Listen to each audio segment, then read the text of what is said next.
Good day everyone, got my FX Impact Mark III. I was having issues with my magazine. It wasn't quite clicking in. This was a brand new magazine that came with the rifle, but it just wasn't locating. You have this rotatable slide. It's on a bit of a cam, so that then opens up the clear cover, which allows it to slide off because obviously that is now in position across this. To load a pellet stroke slug, you just literally rotate this round with your finger like you're dialing an old phone, and then you drop your slug stroke pellet into the last slot, so here, and then that then locks this in place while you can then load the remainder of your pellets stroke slugs.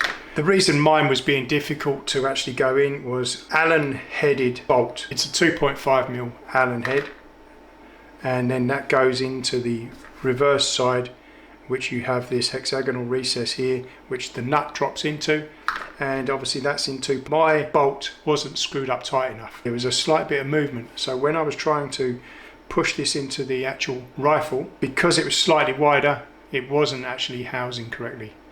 So by getting a 2.5mm Allen key, you can then turn that. It's quite tight, so then you can just drop your cover back on, and then you can just rotate that round like so. That then reduces that width, and then now it will just locate nice and easy with no issues.